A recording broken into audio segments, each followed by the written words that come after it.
Jim Rohn's short list for living the good life. I was raised in southwest Idaho. My parents gave me an incredibly excellent start in my life, which I appreciated very much. But I quit school at age 19, unfortunately. My reasoning was, I'm smart enough to get a job. How much smarter do you need to be? And with that shallow thinking, I quit school, age 19, and got a job, went to work. A little while later, got married, started a little family, and I'm struggling and, trying to do my best. But it seems like each year I'm falling just a little bit further behind. Finally, age 25. The climax of my sort of, weariness with where I was, not doing as well as I thought I should, I hear a knock on my door, and I happen to be home alone. When I opened the door, there was a little Girl Scout about this tall selling Girl Scout cookies. And she gave me the finest sales presentation I've ever heard. Girl Scouts around the world, no better organization. And we've got these cookies, only $2, several flavors. And with a big smile, she very politely asked me to buy. No problem, I wanted to buy. Big problem, I haven't got $2 in my pocket. Now, I'm a grown man, I live in America, I've been to 1 year of college, I'm married, I've got a family, and I don't have $2 in my pocket. And I didn't want to tell her that. So I did what I thought was next best. I lied to her. I said, hey, look, I've already bought lots of Girl Scout cookies. I've still got plenty in the house that we haven't eaten yet. And she said, oh, that's wonderful. Thank you very much. And she leaves. When she leaves, I say to myself, I don't want to live like this anymore. I mean, how low can you get lying to a Girl Scout? I mean, that's about as low as you can go. But I promised myself that day I was going to start my search of finding opportunity, finding somebody who could teach me and coach me on doing much better for myself and for my family and for my future.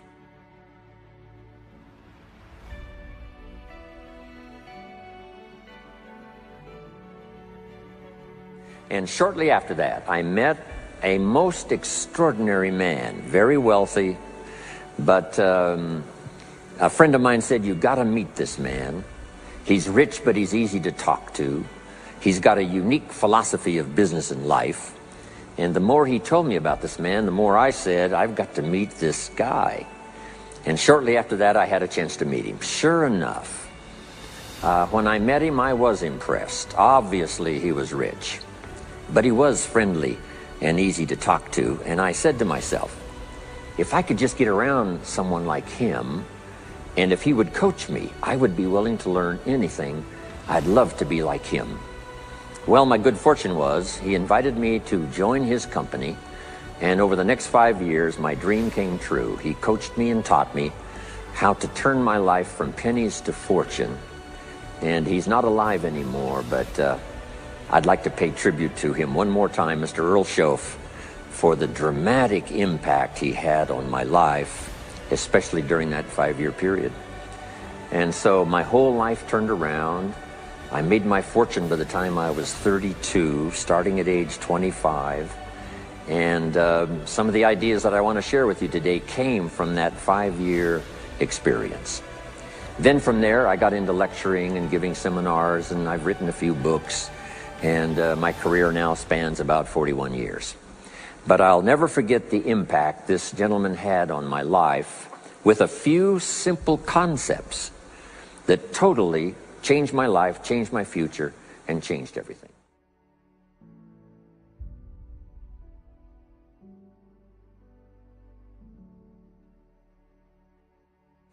Jim Rohn's view of the 21st century. Here's number one: unprecedented opportunity. We not only have begun a new century, century 21, it's a new millennium. A millennium is a 1,000-year period. We've had 6 so far.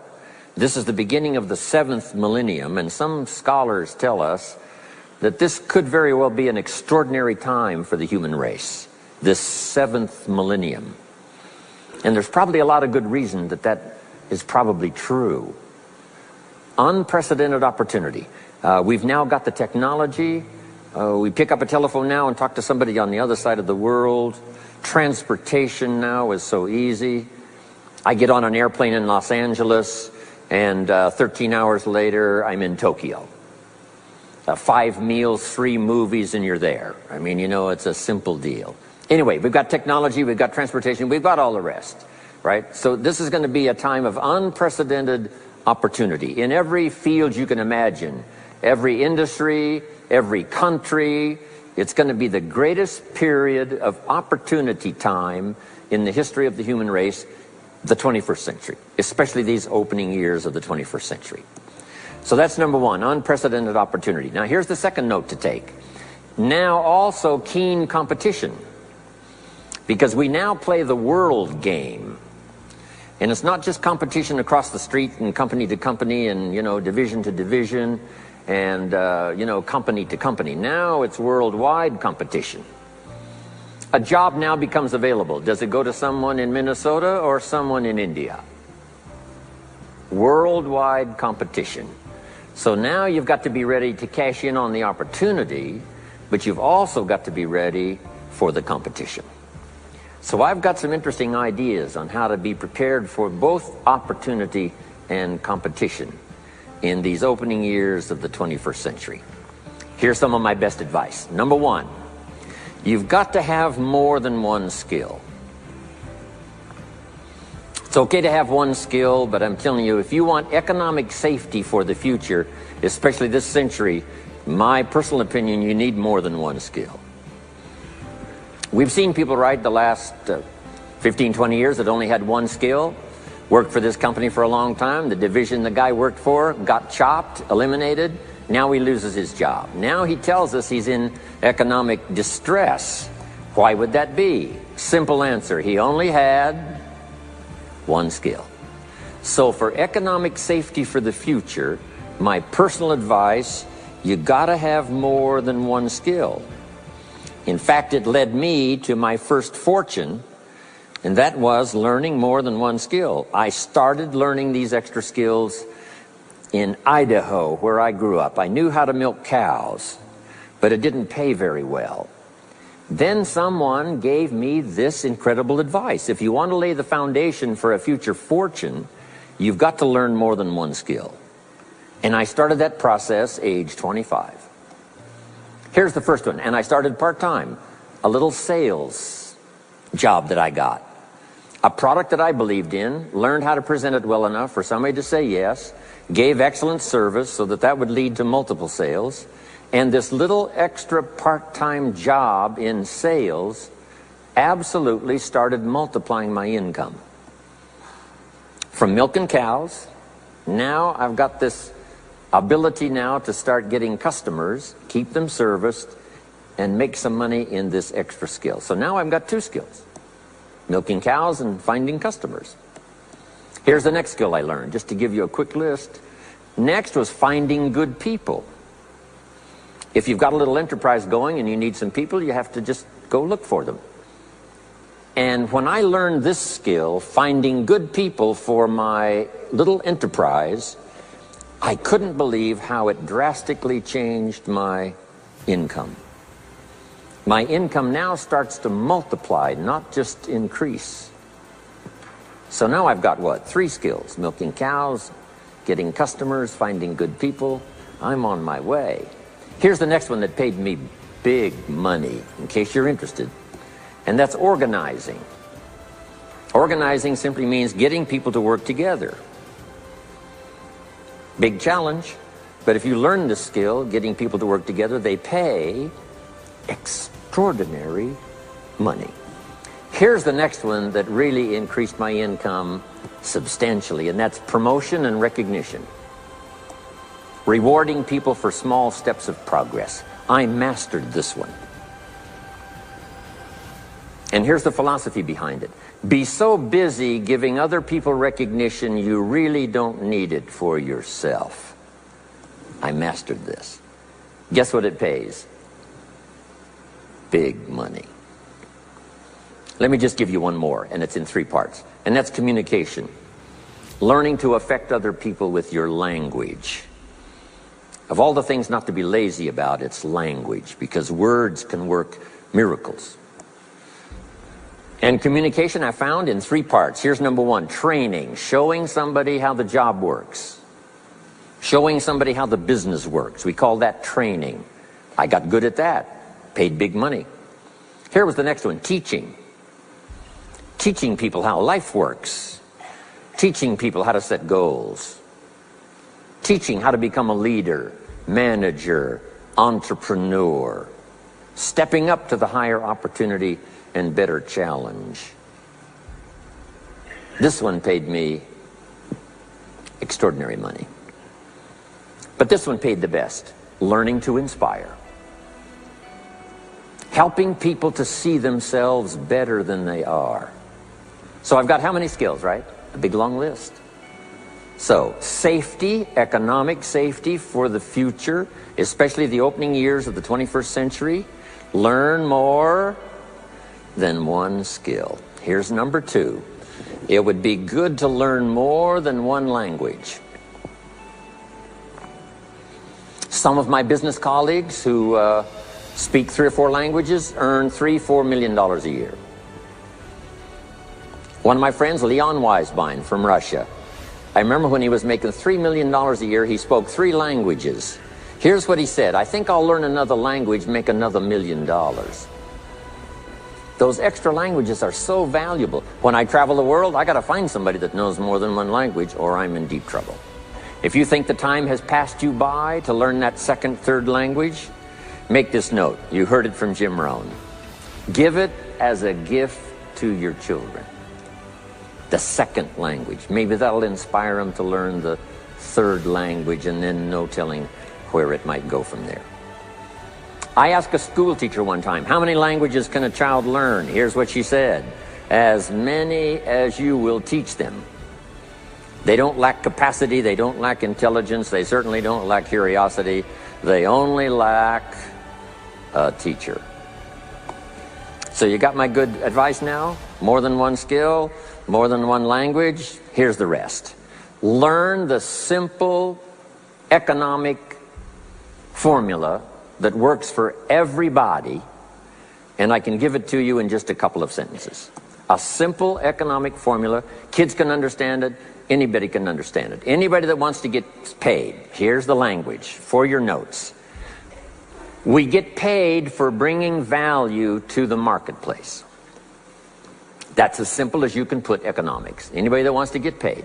You get paid for bringing value to the marketplace. The marketplace is the people.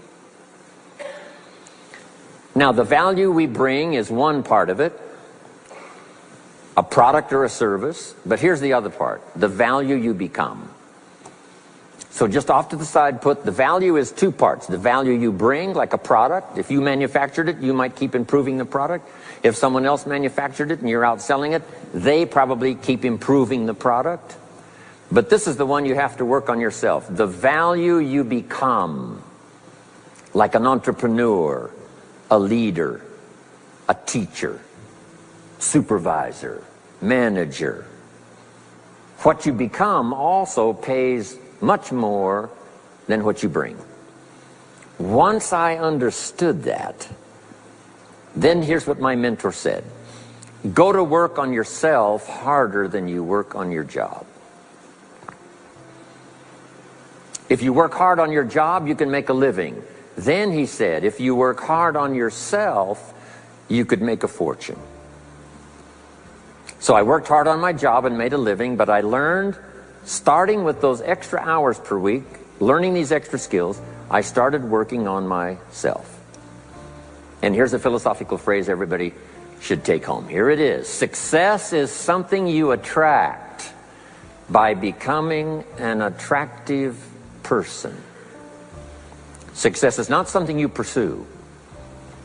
It's what you attract by becoming attractive. By becoming attractive to the marketplace. What would do that? Multiple skills, multiple languages, and then some of the things I'm going to talk about the rest of the seminar. So, now what else would help you to be attractive to the marketplace besides more than one skill and more than one languages? I've divided it into five simple, basic fundamentals of ideas to ponder and think about that will increase your value to the marketplace. Could perhaps, like it did for me, multiply your income by 2, and then multiply it by 3, and then multiply your income by 4, and then by 5. And once you get there, it's not that difficult to multiply it by 10, because all you have to do is make sure you become more valuable and more valuable and more valuable. You don't have to work on the economy, because here's the first note. Each person's income is determined primarily by their philosophy, not by the economy. Once I understood that, then I said, well, I don't have to go to work on the economy. And the answer was no. You only have to go to work on yourself to make yourself more valuable. So now here's 5 things I want to share with you. And the first one is your personal philosophy. What could get you more prepared and ready for cashing in on the opportunity of the 21st century? And here's the first one, personal philosophy. Your personal philosophy is like a guidance system that helps you make decisions what to do, what not to do. From the information you get and what you learn and what you know, we decide. Maybe your philosophy would have been 5 years ago never to attend seminars like this. You just didn't go. Now 5 years later, here you are. Something happened along the way to change your mindset, saying, hey, for the money and the time, if I just get one good idea and walk away, it certainly is worth the money and the time. So now that little amendment in your philosophy, you now say, I'm going to regularly go, because it doesn't take but a few ideas to make a great difference in your income, personal life, social life, and all the rest.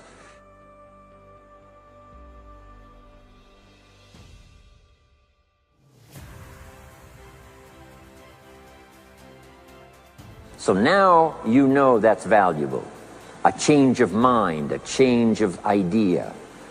So that's what personal philosophy is all about. The more we learn, the more we know, the better we're able to make better decisions about 2 major things. Your philosophical guidance system does 2 things. For your notes, number 1, helps you to see the dangers on one side, so you can avoid those. But here's what else your guidance system does. Personal philosophy helps you to see the opportunities on the other side, so that you can expand those, maximize those.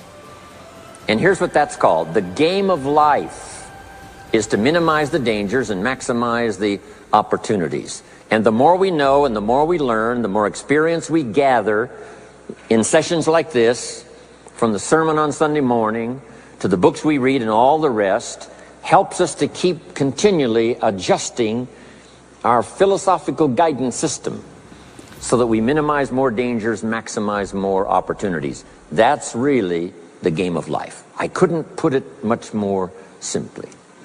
So number 1, we're affected by what we know. Now, how do we know more things and learn more things that'll help us readjust our thinking so we can avoid the dangers, maximize the opportunities? Here's number 1, learn from personal experience. One way to learn to do something right is what? First do it wrong, right? Mess up, and then you say, wow, that was costly. I'm never going to do that again. So one way to learn to do it right, first do it wrong. Sometimes a negative experience turns out finally to be positive. They say if you survive your first heart attack, you may now live to be a very old person. Why is that? Well, that first heart attack, if you survived it, is called a wake-up call. And maybe the doctor said, 1 more of these and you're history. And you said, wow. And you make it for the health food store.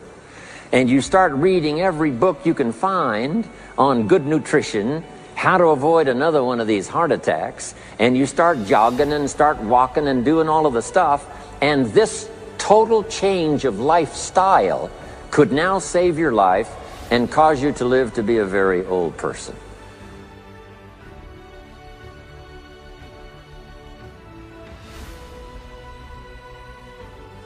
Here's what my mentor said, that's some of the best advice I ever got.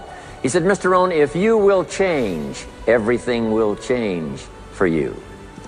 If you'll start making personal changes, your income will change, your health will change, your future will change, everything will change, if you're willing to start making the changes. So sometimes a negative experience now causes us to really make a sudden shift in our philosophical guidance system that says, hey, I'm never going to let this happen to me again. Fantastic. Now here's the next way to learn, and that is to learn from other people's experiences, whether they are negative or positive. It's too bad failures don't give seminars like this. Wouldn't that be good information? Now we don't want to pay them, so they don't lecture, but their information would be valuable. If you know a guy that's messed up his life for 40 years, you have to say, John, would you spend a day with me? And I will bring my notebook and take good notes. A good-looking guy like you, beautiful family, every reason to do well, threw it all away. Teach me how for the last 40 years you messed it all up. And he tells you, and you take good notes. Learning from the negative side of someone's experience. If somebody tells me these eggs are rotten, I'm not going to make an omelet and try it, right? I'm just going to take their advice and their know-how. So, learn number one from your own experiences, learn number two from other people's experiences. And my mentor taught me to always keep a journal. Here's what he said, don't trust your memory. If you want to live a dynamic life, multiplying your income, multiplying your future, be a good student. If a good idea comes your way, write it down, then ponder it, then perhaps go do it. Okay. Now, your philosophy comes from what you learn, comes from what you know, comes from other people's experiences. 3 ways now to learn from other people. Here's number one, learn from what you see. One of the great watchwords of these early years of the 21st century, pay attention. If you just watch, you can pick up clues. Success leaves clues. And if you'll be a better observer of the winners and the losers, those that are doing well and those that are falling behind, and just take mental notes and good notes and say, I'm going to adjust what I'm doing based on what I see. Here's number two. We learn so much from other people based on what we hear. Here's good advice on that. Be a selective listener.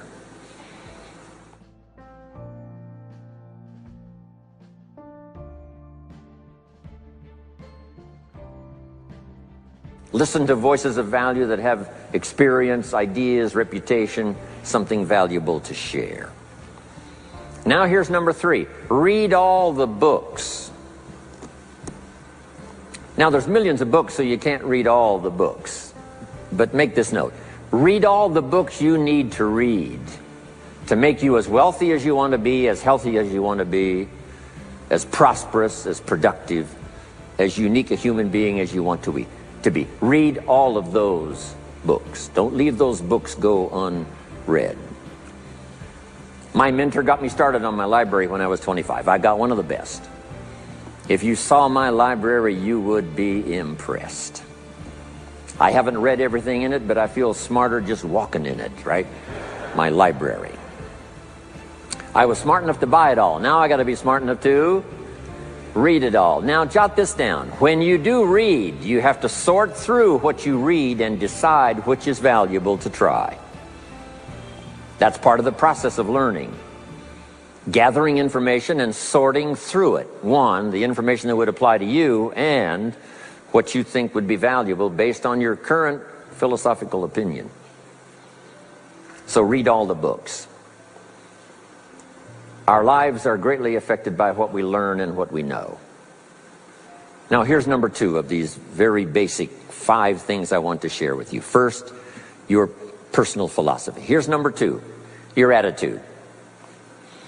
First, we're affected by what we know. When I talk to the kids in high school classes, college classes, that's the first thing I tell them. Get the information while you're here. Right? Nothing worse than being stupid when you get out of school. So get the information. Being broke is bad, but being stupid is what's really bad. And what's really, really bad is being broke and stupid. Nothing much worse than that, unless you're sick. Right? Sick, broke, and stupid. That's about as far as you can fall unless you're ugly. Right? But surely that would be the ultimate, right? The ultimate negative life. Ugly, sick, broke, and stupid. So learn all you can. We're affected by what we know. So get the information. Don't be lazy in learning. Don't be lazy in going through the books, building your library, coming to classes like this consistently. Some of them will be so dramatic, your life will never be the same. Maybe this is one of those today. Next, we're affected by how we feel, attitude. This is the emotional part. We need the intellectual part to set sail. So as the winds blow, we can still get where we want to go. Redefine, keep strengthening our psychological and philosophical guidance system. But now we're also affected by the emotions. That's the power. And jot these notes down as I hurry along now. 4 things to consider on attitude and how you feel. Here's number 1. It's how you feel about the past. It's important to make the past useful. Past experience, even past losses, past failures, as well as successes. To review it and go back over it, see where you went wrong, correct that, invest that now in the future.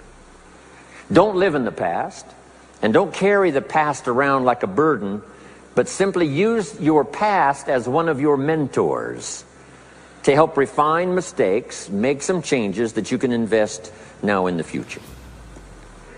Here's the second attitude. It's how you feel about the future. We look back for experience.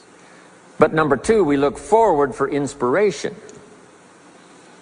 Now, where does the inspiration come from? Looking forward. Here it is, learning to set goals. Number 1, decide what you want.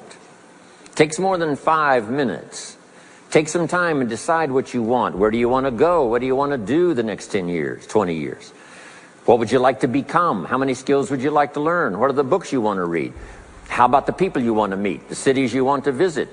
Experiences you'd like to have over this next period of time? Start thinking about all of that. Here's the next key. Write it all down. Building a life is like building a house. You wouldn't start building the house until you had it finished. Wouldn't you look foolish starting to build the house if it wasn't finished first? What if you were laying bricks and somebody came by and said, "What are you building here?" And you said, "I have no idea." See, they would take you away to a safe place. So building a life is a lot more important than building a house. And yet people treat it so carelessly and so casually about planning and making plans for what they want their life to work out to be. So I'm asking you not to be casual anymore. Start designing the future for yourself, for your family, for your business, for your future. Okay, decide what you want. Okay, so from the past we get experience, from the future we get excitement, inspiration by setting goals. Now here's the next advice. Put everything on your list of goals. Little things, insignificant to someone else but important to you. A goal list is important. You don't have to publish it in the local newspaper. My Japanese friend, Toro Ikeda, San Jose, California, put on his first list, a Caucasian gardener. I said, go Toro. Back then everybody had a Japanese gardener. He said, no, I'm Japanese. I want a Caucasian gardener. I like that.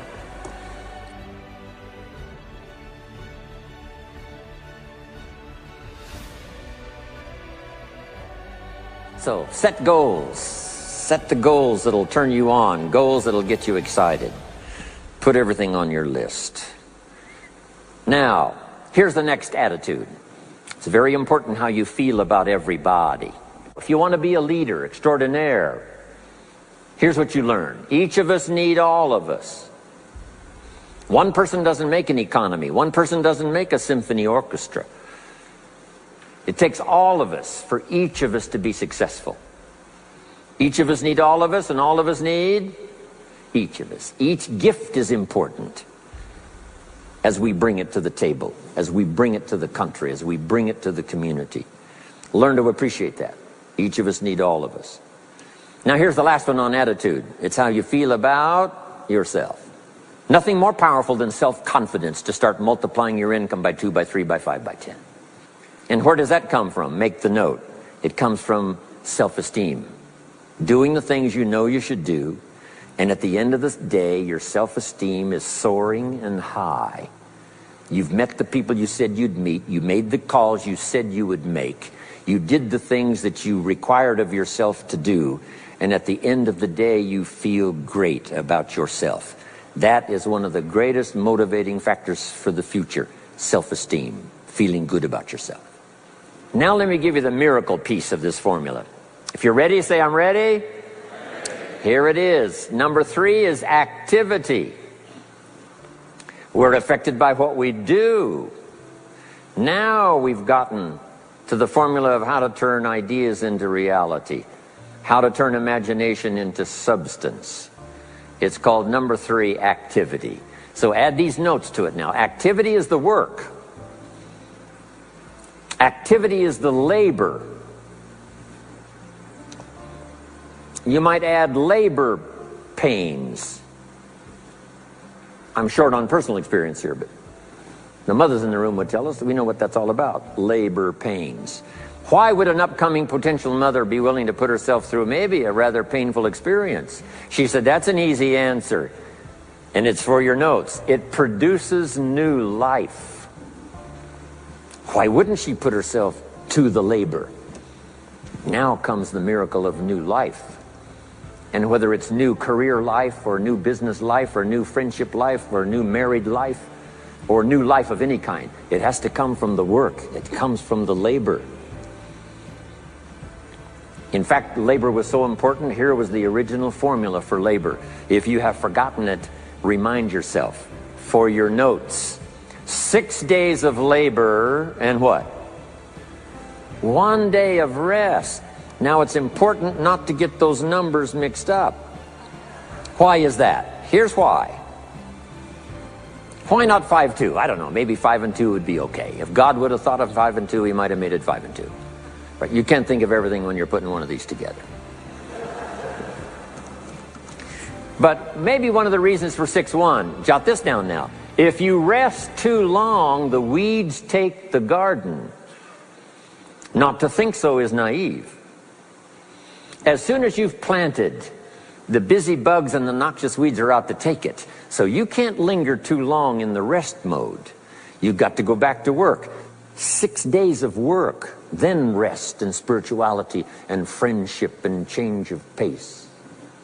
And then go back over the last 6 days. What did I do? What did I miss? Who did I miss? What happened? So that I can invest those corrections in the next 6 days of higher productivity. Have you got that now? 6 days of work, 1 day of rest. Don't get the numbers mixed up.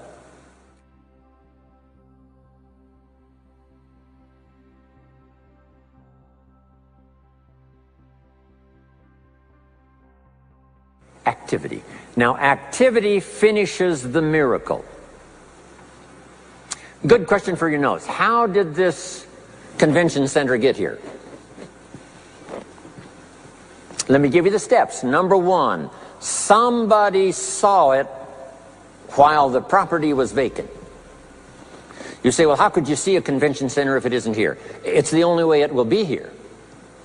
And somebody has to see it so clearly they can draw a picture of it, saying, this is the convention center. You say, no, it isn't there. They say, yes, this is the convention center. The artist's rendering shows you a picture of what isn't there. That's the beginning of imagination. So to turn nothing into something, here's what you do. Imagine the possibilities. That's why we recommend testimonials for someone to say, hey, I started with pennies and I made a fortune. And when they finish, sometimes they say something like this, if I can do it, what? You can do it. And we start imagining the possibilities. Here's number 2, have faith to believe that some of them are possible for you. And both imagination and faith are powerful forces, but we still don't have a hotel. We still don't have a house. Even though those are powerful forces, it is the beginning. Now, imagination and faith must be deposited in activity or it is wasted. But the finishing touch of the miracle process is now, go to work. Go to work and build a better career. Go to work and build good health. You can't have good health without the work. When did we start hearing that phrase? No pain, what? No gain. You got to do the work. You can read all the books until you're wise. You can have faith and believe until it is extraordinary. But now you must go to work. And if you'll learn to appreciate the work that produces the miracle of good health, the miracle of a career, the miracle of a relationship, the miracle of a fortune.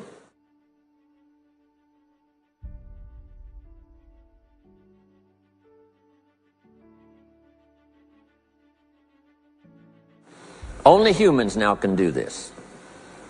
The birds of the field can't do it. No other life form can imagine and create something from nothing.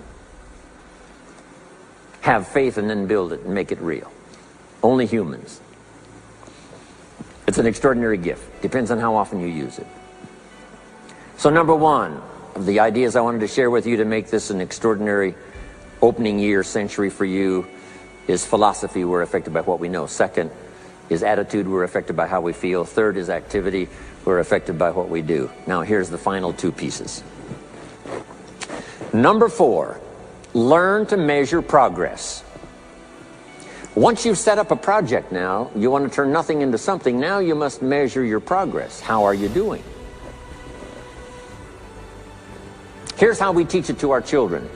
Life expects us to make measurable progress in reasonable time.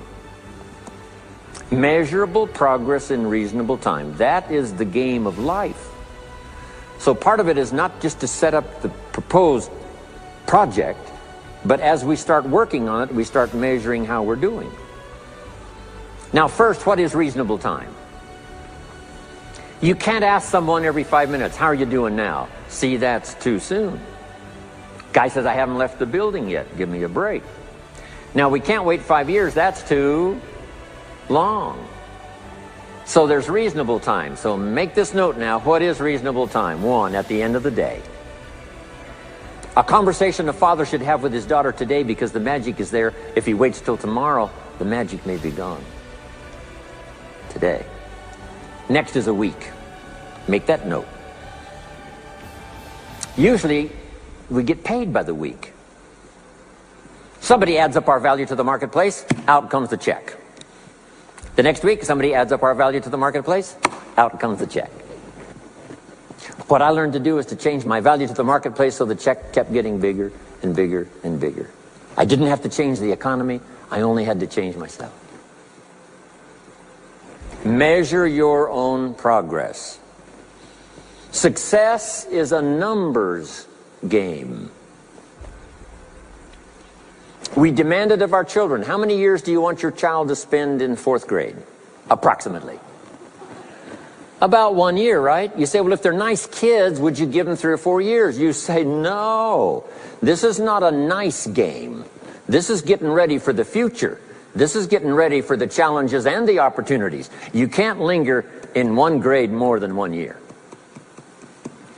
Now make this note. The same should go for us as adults. Don't linger more than 1 year in 1 grade of learning. Adult, management, entrepreneurship, leaderships of all kind. Keep up the pace of learning. Okay. The numbers. Measure. Count.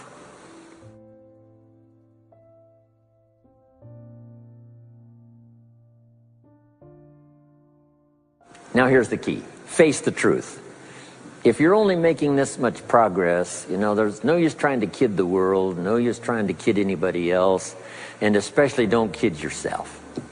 If in a period of time you've only made so much progress, you just got to swallow hard and say, this is the truth. I've got to face it. Now, what could I do to start increasing my progress and make my health better, make my income better, make my investments better, make my value to the marketplace much better, get busy learning the second skill and the third skill and the next language and the next language to increase my value. I got to get busy and do that. See if you will do that. I promise you, one of the greatest motivating factors in the world is progress. And if you'll measure it, you'll get excited. Now here's number 5 of the 5 major things I wanted to share with you to make these opening years of the 21st century really pay off for you. And here's the word: lifestyle. Learning to live well, because the ultimate essence of life is not a Ferrari. The ultimate essence is not a home. The ultimate essence is not a bank account. It's not $1 million. It's not a fortune. Here it is. The ultimate essence of life is learning to live a good life. That's the key. Whether you have modest resources or whether you have mega millions, either way, the real key is learning to live a good life. And so in my closing 5 minutes, let me give you what I think is a good list. Now, this is the short list. In other presentations, I cover a longer list, but this is called Jim Rohn's short list for living the good life.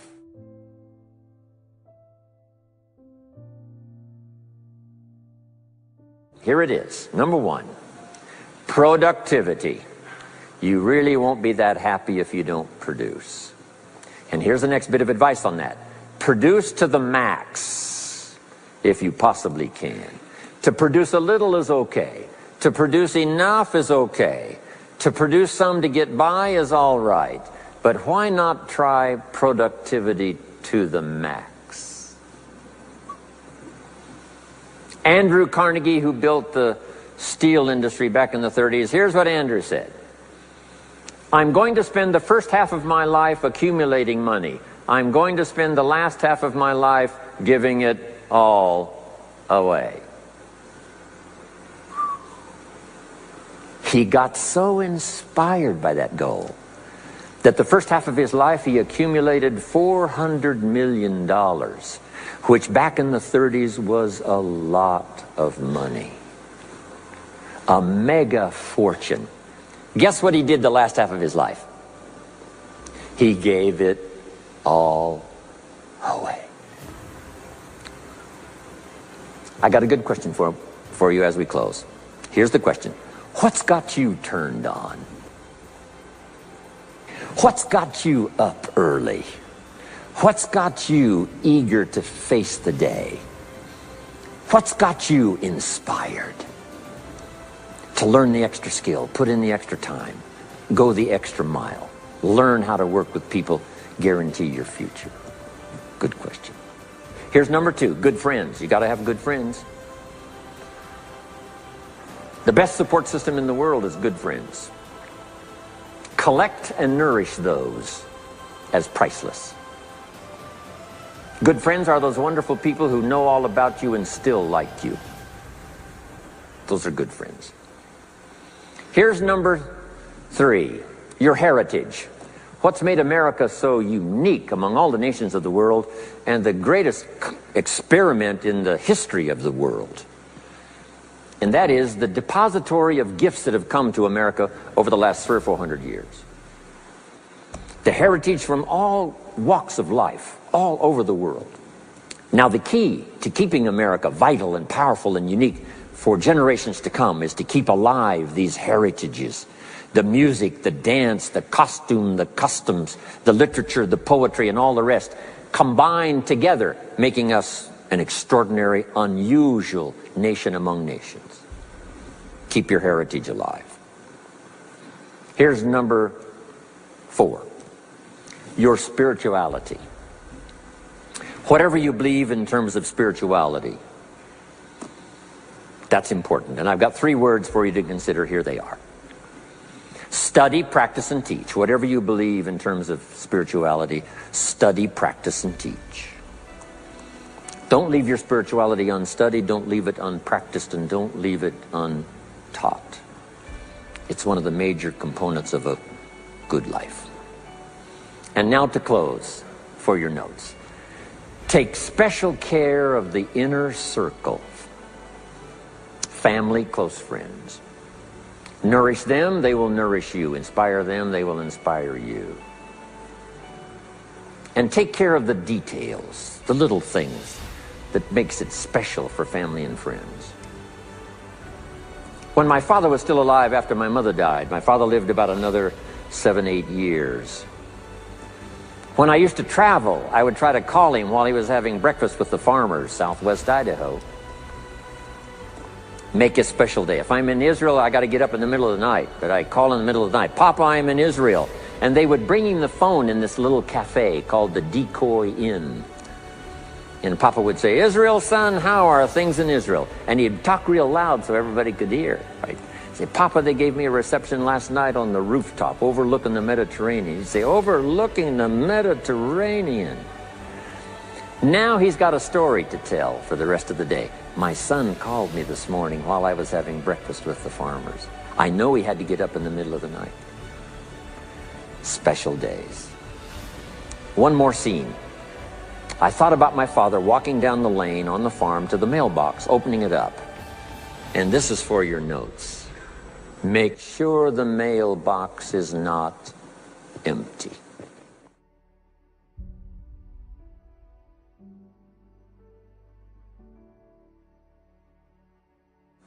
My father lived to be 93. What kind of an experience would that be for a day? Age 93, open the mailbox and it's empty. Even if it's just a postcard, make sure the mailbox is not empty.